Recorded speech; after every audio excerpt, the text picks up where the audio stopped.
Hi, it's Etharal here for EGN, and today we are back with our Mount and Blade Warband Warsword Conquest or Warhammer mod. Obviously here we have been playing as the Vampire Count, not quite fully aligned to Sylvania, but certainly working alongside them there. You can just see, obviously do have quite a decent army, obviously all collected up. Well, probably not an actual army, certainly Warband would be the best way of describing it, I think, by this point now, with our 30 odd men. So here, we've just obviously done a little bit more of recruitment, and we are going to decide to move against one of the enemies that we have been actually attacking quite a fair bit, obviously, in this game, in the Dwarves. So we are going to be raiding one of their guys. Main intention here is basically to look at getting as much money as possible we can from these guys. So we are going to pretty much take everything that we possibly can from these people. So obviously there we've forced them to give us supplies, thing that takes the least amount of time. Then move on to stealing the cattle. Again, they're not really giving us very much, clearly not a very prosperous city, or they're just hiding it all very, very well. And then finally, we are going to decide to loot and burn. So basically take every single thing that they have, basically. So we'll get on with this there for you and hopefully see how this goes. Obviously that one does take a lot longer, particularly being close to castles and things like that. There is a potential that obviously somebody could come to their aid and attack us, and then obviously there is quite a strong sort of problem with that one, obviously, as while we do have 50 people, they are still very inexperienced and, relatively speaking, compared to a lot of people, quite a small force. But obviously if we are successful, as Samuel was here, you can see there is a lot to be gained from it, from various, iron, plenty of food and other resources like raw silks and things like that. So definitely something that is worth doing. If you do see an opportunity to be able to do it, I would certainly recommend it. And so we're just going to do this, change up some of the actual sort of food and that we've got, grab a load of stuff to be able to sell this and basically pull in a lot of money there. You also do see we do manage to grab all of their cattle as well, so there we go. We've now gone from having 1 cattle up to 14, so quite a big difference. So we'll get all these to follow us, and there is a load of fresh beef, obviously assuming that we can get these safely back to one of the Sylvania places, obviously, as the dwarves and the humans around us not really willing to do it, to sell or let us sell in their cities and everything. And so we have managed to sell them. So here, just going to show you this sort of amount of money that, obviously been able to come away from this one. You see already at sort of nearly 2,900. So we're in a very, very good position here. And so we're just going to sort of change some stuff around there to be able to obviously make sure that we've got the better quality stuff. We're still going to be pulling in a lot of money from this one. And obviously do remember that we do still have the 14 beef that we will be able to sell as well. And so there you go, we're at 13,000 or so that we've actually managed to get from that. And so we are going to look at possibly keeping a little bit of this food and everything. Obviously even though that Samuel's army is all undead, for some reason, obviously in this game though, they do still need to be fed, which is sort of a balance out for them, which is something that kind of makes sense there, so not something I really have too much of a problem with. And so here we're just going to be slaughtering some of these animals. We're going to do about sort of 7 or so for each one of the 2 Sylvanian cities. Obviously, as I have mentioned before, obviously the more that you do actually use and everything, then the more that you sell to a city, obviously, is the less that it's going to be worth. You will obviously flood the market, as I'm sure you can understand. However, these are still going to be getting in the neighbourhood of around about 100 each. So, there you go. You can see that's over 1,300 from that as well. Obviously, from your 1,300 there, and also as well like the 13,000 or so that we got from the initial sort of thing there. So we are going to start setting up, actually getting a somewhere sort of land that's going to be start producing us some money, bringing us money in regularly. Obviously it does fluctuate exactly how much it is getting, but these ones are bringing in, there you go, 1,600 every single week. So that is, even assuming it goes down to 1,000, that is still going to be able to allow me to be able to support successfully a very, very powerful army.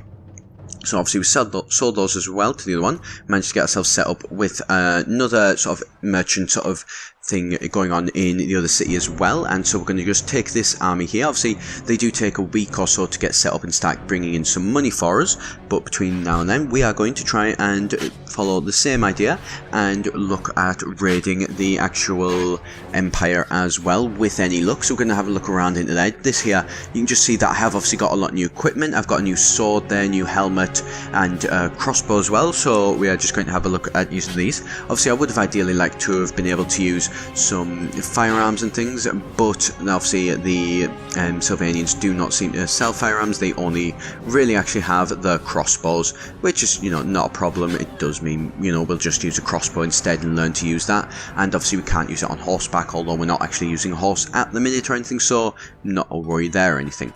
And so here you can see we have managed to get into quite a nice little situation there. We've managed to actually be able to take those down. You can see we are up to obviously 58 guys as well. And so we are going to look at expanding this land. We have moved down further to the sort of southern part of the empire here, looking for a place to be able to raid and where it's going to be safe for us. And here you can see that we have obviously established quite a nice large army here, obviously 58 guys when we are attacked by a dwarven patrol. Not something we're going to allow. However, it is a good chance for us to be able to look at starting improving our army. As you can see, we have an awful lot of ghouls in this, and definitely do need to look at actually improving them. So we're going to form all these guys up and then get them into a place where, you know, hopefully should be able to kill these dwarves. We outnumber them sort of 2 to 1, so it should be a reasonably easy job for Samuel's army to be able to do that. Obviously, we'll mention that obviously at this point that if you do have any recommendations of what you'd like to see me do, then please do be sure to subscribe. I'm trying to work out a way to be able to sort of establish my own kingdom potentially, or if not, just go and work with Sylvania.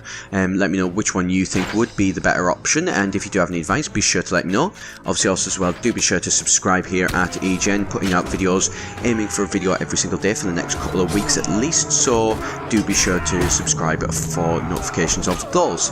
And so getting back to this fight though, you can see here these dwarves have came obviously onto our shield wall, which has obviously crumbled down into the usual sort of mass infighting, although I'm just sort of jumping around helping out when and where I can. You can see there's a lot of green, so we are killing a lot more than they are actually killing of us, and so we are going to charge in all of our guys, hopefully be able to take out these dwarven sort of shotgun people. Basically, as you can see from obviously the bullets that were flying off them, they pretty much go out in a spray sort of thing, so definitely not something that I personally want to be looking at trying to take one of those to the face. I think it was safe to say, even though we have obviously gotten some better armor and things, still not something a shotgun blast to the face is not something that Samuel really wants to try, even as an undead vampire. Probably wouldn't be fun.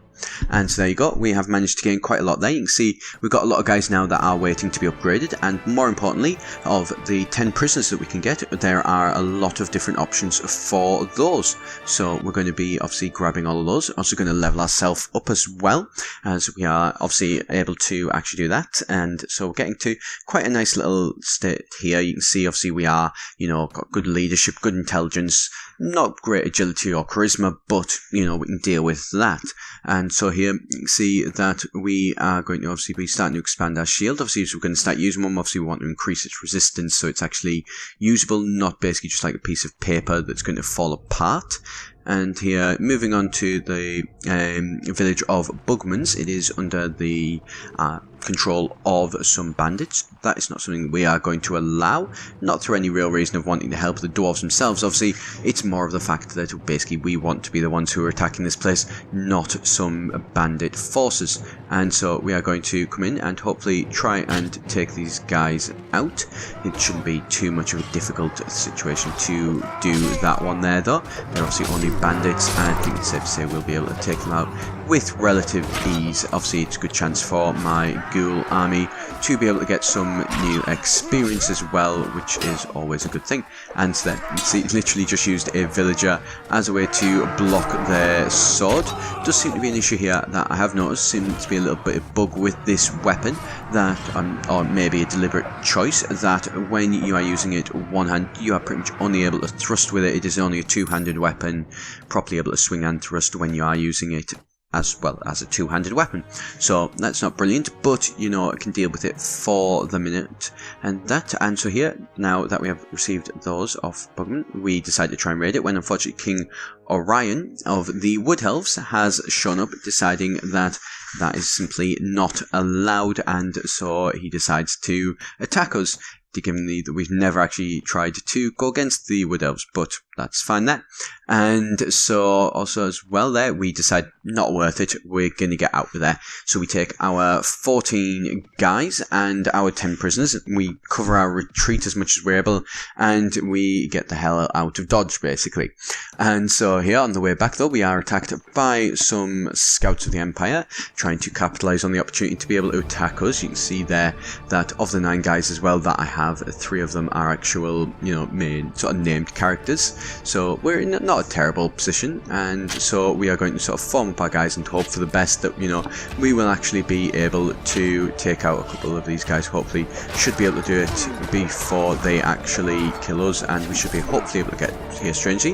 One thing that I obviously think is safe to say that I'm more than a little bit confused about is the fact that the actual Empire Scouts seem to be using some Goblin Wolf Riders, or Hobgoblin Wolf Riders even. A little bit of a strange one, but, you know, deal with that there. And managed to take down their riders with relative ease, so we shall now have to get into their actual infantry and hopefully be able to take those out as well. Now you can see guy, looks like a witch hunter guy.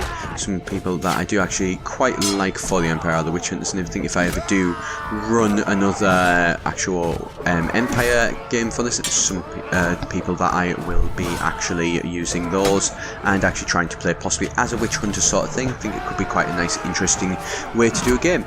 So these guys, even though we are sort of quite inexperienced guys, although the ones that have survived aren't the just ghouls and things like that, so we could be in a lot worse situation. And so these guys, we are going to basically have to try and murder all these. You can see that we have lost quite a few of our guys, unfortunately, but thanks to the actual decent quality of this two-handed or one-handed sword, we were able to cut through those last few guys with relative ease, and still got sort of 3 guys left over. Did lose 2 total, but, you know, could be a lot worse. Do manage to actually rescue some guys from those as well, and rescue some undead from captivity. Actually did end up actually pretty much replacing all of our losses and going back up. So there you go. We do finally manage to get back to Sylvania with all of our sort of goods intact, although our army is severely depleted. So it is going to be a case that we will have to look at replacing this army once again and getting it all back into a decent level of experience, which is not brilliant, but something that I can live with, and we'll obviously take that as it comes there. So that is pretty much everything there for today. We're in a reasonable position in terms of money, but we do certainly next need to be focusing on improving our troops to an actual full standard now that we can support them with the upkeep. So thank you very much for watching. I hope you obviously enjoyed the video. Please do be sure to check back tomorrow, as we'll be getting some more videos out for you. And for that one as well, to make it easy for yourself, be sure to subscribe here at EGN.